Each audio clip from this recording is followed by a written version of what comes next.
የመካከለኛው ምስራቅ ነገር ለየለት እንዲሉ እስራኤል የተነሳው አንበሳ ከሚለው ዘመቻዋ ወስዳ የአናብስቶቹ ምድር በሚል ስም ኢራን ላይ ከባዱን ጥቃት ፈጽማለች ብሎ የማይቆመው ጥቃት አንዴ ሆነዋል ተብሎ ዝም የማይባል እንዳልሆነም የፖለቲካ ተንታኞች እየገለጹት ይገኛል። የኢራን አጸፋ በ100 ሰው አልባ አውሮፕላኖች ተጀምረዋል። መጥፎ ቀን በእስራኤል እንዲሉ የሚሳኤል ውርጅብኝም ይጠበቃል።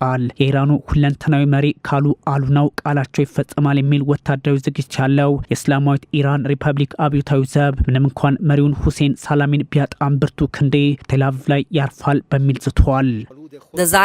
የጽዮናውያኑ አገዛዝ የቆሸሸውንና በደም የተጨማለቀውን የወንጀል እጁን ዛሬ ጠዋት በተወዳጁ ሀገራችን ላይ ያሰርፏል። ካለፈው ጊዜ በበለጠ ሰይጣናዊ ባህሪውን በግልጽ የንጹሐን የመኖሪያ ማዕከልን በመምታት አረጋግጡ። አገዛዙ አስከፊ ቅጣት መጠበቅ አለበት።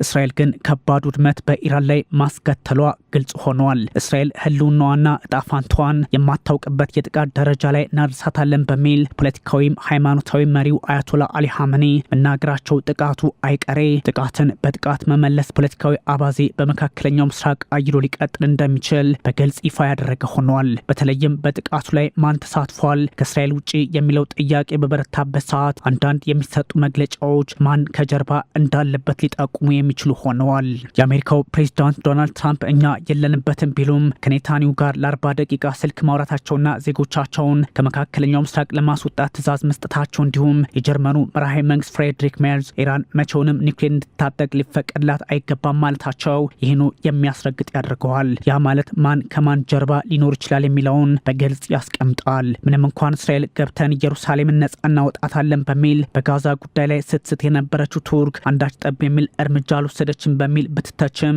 ዛሬ በእስራኤል ላይ የሰነዘረችው ትችት በመካከለኛው ምስራቅ ሰላም እንዳይመጣ የሚያደርግና የእስራኤልን ጸባጫሪነት የሚያሳይ ነው በሚል ማስጠንቀቂያ አዘል መልእክት መስጠቷ ምናልባት ዲፕሎማሲያዊ ጫና ልትፈጥር እንደምትችል ተጠቁመዋል። የቱርኩ ፕሬዝዳንት ረሲብ ጣይብ ኤርዶሃንም በእስራኤል ላይ በድጋሚ ዝተዋል። ጸባጫሪነት ብለውታል። እስራኤል በኢራን የኒውክሌር ማብላያዎችና ወታደራዊ ጣቢያዎች ላይ የሰነዘረችው ጥቃት ቁልፍ የኒውክሌር ሳይንቲስቶችን ህይወት የቀጠፈ የአብዮታዊ ዘቡን መሪ መና እያስቀረ እንዲሁም የአየር ኃይሉን አዛዥ የቀጠፈ ቢባልም አስቸጋሪ ፖለቲካዊና ወታደራዊ ውጥረት እንዳለ የሚጠቁም አድርጎታል። ኢራን ከሰሞኑ የእስራኤልን የኒውክሌር ጣቢያና ልማት ሰነድ በእጄ አስገብቻለሁ ያለችው ኢላማዋ ሁሉ ወደ ቴልአቪቭ ዩራኒየም ሊሆን እንደሚችል የሚጠቁም ያደርግላታልና ሁኔታዎችን በቀላሉ ማየት አስቸጋሪ ያደርገዋል። ለዚህም ነው ጥቃቱ በቀላሉ የማይታይና አደገኛ እንዲሁም የዓለማችንን ሀያላን በግልጽ ጎራቸውን ለይተው እንዲፋለሙ ሊያደርግ የሚችል ሊሆን ይችላል የሚባለው።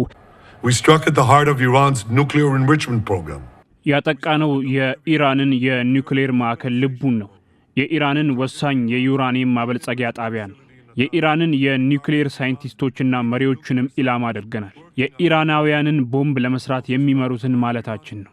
የኢራን የሚሳኤል መርሃ ግብር ማዕከል ላይም እንዲሁ አጥቅተናል። ባለፈው ዓመት እስራኤል ላይ ኢራን 300 ባላስቲክ ሚሳኤሎችን አስወንጭፋለች።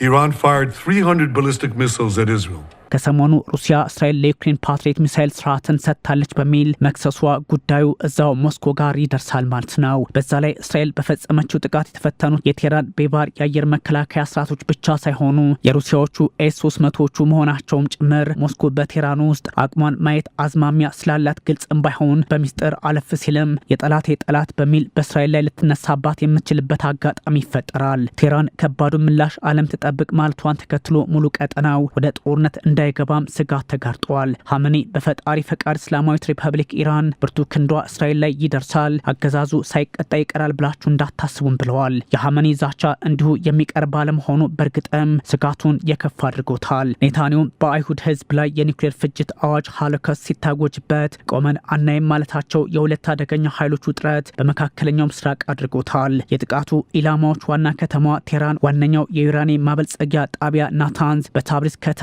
የኒውክሌር ምርምር ማዕከልና እዛው አቅራቢያ ሁለት የጦር ሰፈሮች በደቡባዊ ቴህራን ኢስፋሃን ላይ ሆነዋል። የጥቃቱ ዓላማ ኒውክሌርን ብቻ ሳይሆን የሚሳኤል ማምረቻዎችን ጭምር ለማውደም እንደሆነ ከእስራኤል በኩል የሚወጡ መረጃዎች ጠቁማሉ። ከዘቡ አዛዥ ሳላሚ እስከ ጦሩ ኃላፊ እንዲሁም የኒውክሌር ሳይንቲስቶች ፍሬድሪን አባሲና መሐመድ ቴህራንቺ የተገደሉበት አጋጣሚ ውጥረቱን የከፍ አድርጎታል። የአያቶላ አሊ ሐምኒ አማካሪ ሻምካኒ ጉዳትም ደርሶባቸዋል። የካታም አልኒቢያ ዋና ማዘዣ ሜጀር ጀነራል ራሽድም እንዲሁ ህይወታቸውን አጥተዋል። የኒውክሌር ሳይንቲስቶች በተለይም አባሲ የቀድሞ የኢራን አቶሚክ ኃይል ድርጅት ኃላፊ ሆነው አገልግለውታል።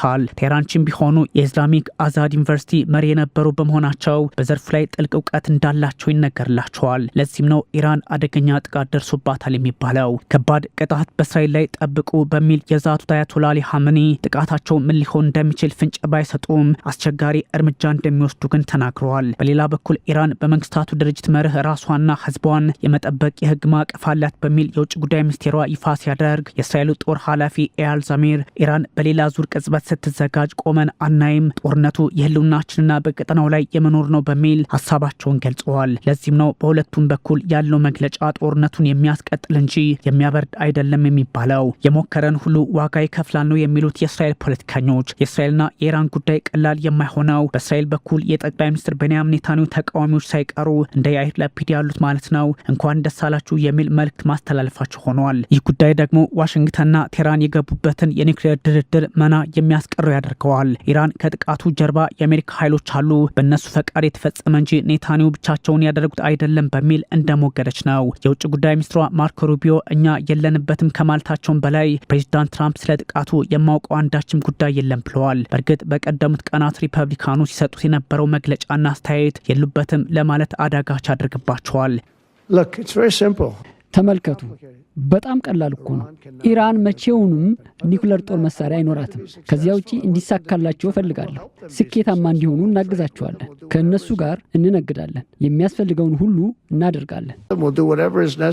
የውጭ ጉዳይ ሚኒስትሩ ሩቢዮ ይባስ ብለው ኢራንን አስጠንቅቀዋል። ትራምፕም ቢሆኑ በሌላ ዙር ጥቃት ኢራን ትወድማለች የሚል ሀሳብ መስጠታቸው አስቸጋሪ አድርገዋል። የዴሞክራቶቹ ሴናተር ክሪስ መርፊ የእስራኤል ጥቃት ትራምፕ ከኢራን ጋር ያላቸውን ዲፕሎማሲ ያበላሽባቸዋል በሚል ስጋታቸውን አስቀምጠዋል። እስራኤል በኑክሌር ማብለያ ጣቢያዎች ላይ የፈጸመችው ጥቃት ያልተጠበቁ አደጋዎችን ሊፈጥር የሚችል ሲሆን የራዲዮ አክቲቭ ቁሶች አፈትልከው እንዲወጡ ያደርጋል። አጓጉል ፍንዳታ ሳይታሰብ እንዲፈጸም ያደርጋል። እንዲሁም ለረዥም ጊዜ የሚዘልቅ ብክለትም ይፈጥራል ተብሏል። የዓለም አቀፉ የኢነርጂ ድርጅት ዋና ዳይሬክተር ራፋኤል ግሮሲ ጉዳዩን በቅርበት የተከታተልኩት ነው ብለዋል። ከኢራን ባለስልጣናትና ከድርጅቱ ተቆጣጣሪዎች ጋር ስለ ጨረሩ ምጣኔ እየተነጋገሩ መሆኑንም ይፋ አድርገዋል። አይኤኢኤ የናታንዝ ጣቢያ የጥቃቱ ኢላማ መሆኑን አስቀምጧል። እንዲህ አይነቱ የጨረር ጉዳይ ተቋሙን ካሳሰበው ለምን እስራኤል ጥቃት እንዳትሰነዝር ቀድሞ ማስጠንቀቅ አልቻለም በሚል ይተቻል። የመንግስታቱ ድርጅት ቻርተር የጣሰ እንደሆነም ተነግሯል።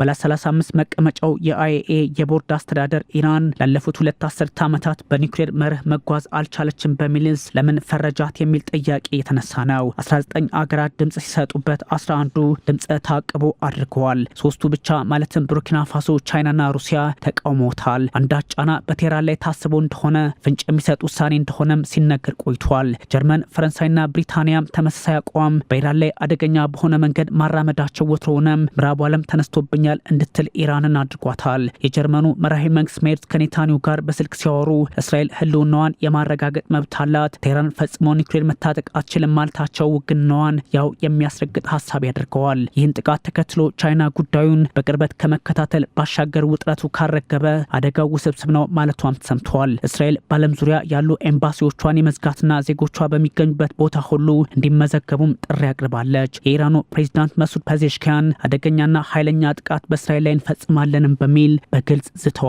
የእስላማዊት ኢራን አብዮታዊ ዘብ አይአርጂሲ አየር ኃይል አዛዥ ብርጋዴር ጀነራል አሚር አሊ ሀጂ ዛዴህም መገደላቸው ተነግሯል።